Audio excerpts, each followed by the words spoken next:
Guess the Move currently on chess.com. I think I just saw the username 𝙬𝙬𝙬𝙬𝙬𝙬. You just took first there with 13 out of 21 moves guessed correctly. If you want to play Guess the Move, log on to chess.com and see if you can play like Magnus Carlsen. Well, speaking of Magnus Carlsen and Wesley So's chances, Eric, I think the body language of both players kind of says where the match is at this point in its stage, right?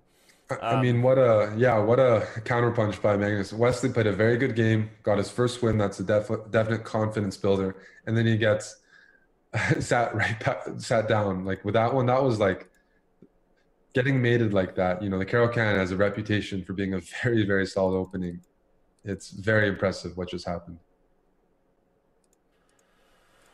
Absolutely. And what do we expect to happen here? And now this is the first time we've seen this opening. Wesley sticking with this knight f3, b3, e3, I guess officially a Kali system now, but at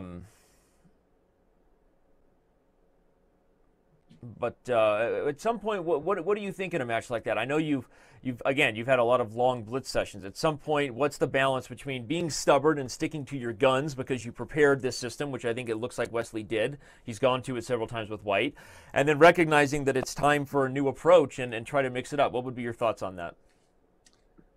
Well, in Wesley's case, I think you should mix it up if you've prepared properly. I find when I go on tilt and I try to mix up my openings, things get even worse. Okay. So it really depends what mindset you're coming from, but if you can objectively sort of evaluate how your blitz schemes are going, which is easier said than done, then yeah, you can make that transition. Wesley, he plays a wide range of openings, so he's very capable of getting decent positions in other lines. Okay. But I don't think there's a panic button yet. Not yet. Not yet. It's 4-2. That's manageable. Well, as we talk about the different segments and how this match was predicted here, that we see 35 minutes left in the 5-minute segment. Everybody, to remind you, right after this is 3-2 blitz.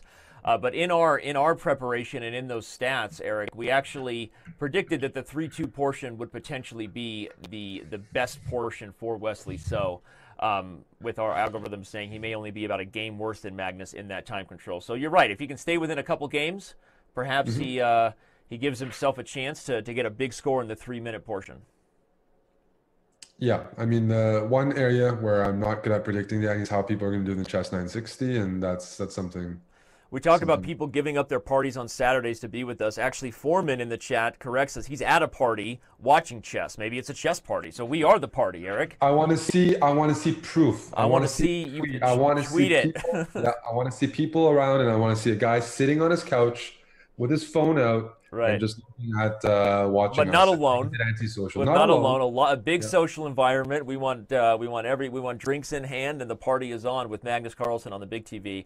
Also, Brandon Laughlin asks at chess, if it wasn't for Magnus Carlsen in this generation, like take Magnus out of the picture of all the best players in the world, who do we predict would be the world champion right now?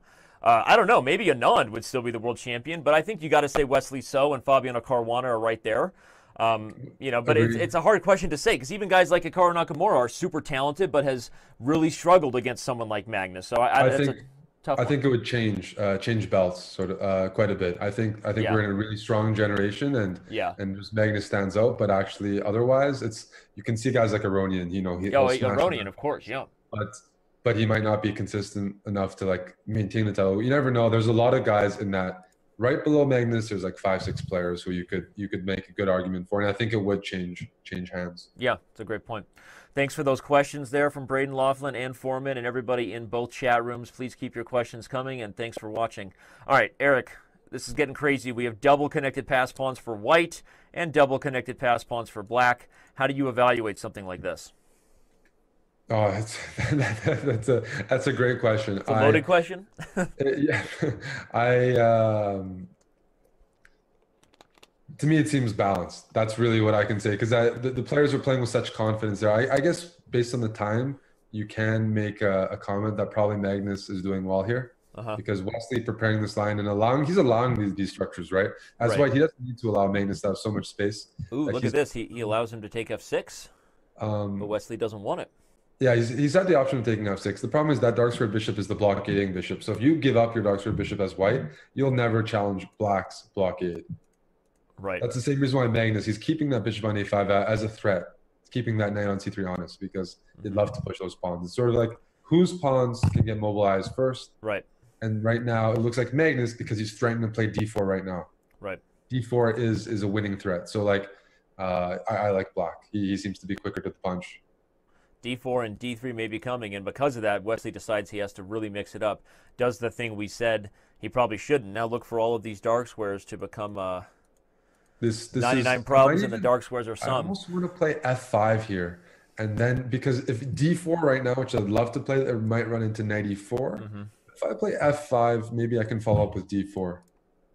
I'm looking at moves like that. f5 is interesting, and you point out that the queen can't take it because then the knight would be hanging on c3. So I like that move, Eric. f5 would be a really nice shot to strangle the e4 square and make d4 an official threat. And Magnus plays it. I love it when you guess Magnus's moves, buddy. It just makes me feel so good to be right alongside you.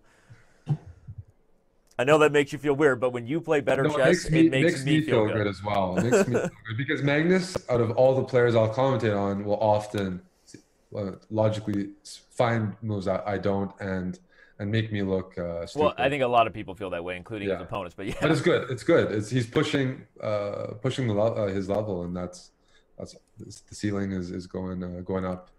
So d4, not yet, because the c4 pawn is hanging. That was one of the reasons Wesley backed up with the knight. But moves like even just rook a to c8 might be as simple enough to threaten d4 Right. again. See, this is one of those cases where connected pass pawns can win a piece, can win material. So black is willing to potentially even lose a pawn if he can like get d4, get c3 rolling down the board. Right now, there's no big threat by white. His pieces are all in the back rank. Only thing he has right now, Danny, is the knight and queen on the king side. As long as Magnus can control that, it's up to him. He's actually just winning. This is such a passive position for for white. I mean, when you really look at it, the rooks are terrible. The knight is boxed out on d1. That's one of the reasons he played the move f4, right? Just he took away that e3 square from the knight. It's on the NBL defense team by boxing that knight out on d1. This is like, I don't know what, queen g7. Queen g7, okay, there's a little idea of knight d7 here, trying to like put the knight on f6, which... You could even play knight g7 if you wanted to hit the queen. Okay, but queen g7 makes the most sense, I think, to get the queen back on that diagonal where on g7 she both defends the king side and still has her eye over here, everyone, which is going to help when these two pawns start pushing up the board. So, so I like it. I agree. Yeah, rook d8, and Magnus was very patient with his pawns, Eric, but in the end, they are going to get going. Here we can talk about that they've transitioned before that to just a better position for Magnus because he kept his connected pawns and white lost them. Now it's transitioning again to just an exchange up. Both sides have connected pawns. Wesley may have blundered there, but it's not the worst blunder because his position is easier to play now. At least his knight can come. Well, it makes me wonder if it even was a blunder, honestly. Like after he played it, because he kind of played it so quickly, rook b5. I wonder if he said, well, my best chance would be a transition, so that at the very least now white is the one with some threats. And white has the initiative, and before it was just a one-way street. So here Magnus is the one who has to find some defensive moves first, some precision. The issue still is that this bishop on f1 is a non-factor. This knight on d1 is a non-factor, and it's hard to imagine that two connected pawns and white's remaining pieces will beat all. Oh, he just blundered. He played c7. He just forgot the bishop was guarding the rook, and oh no, Magnus. So rook takes b6. Yeah, there's just the queen. The rook goes to c8. The queen goes to f8, and black has enough. But from London to Simon, I've been all around.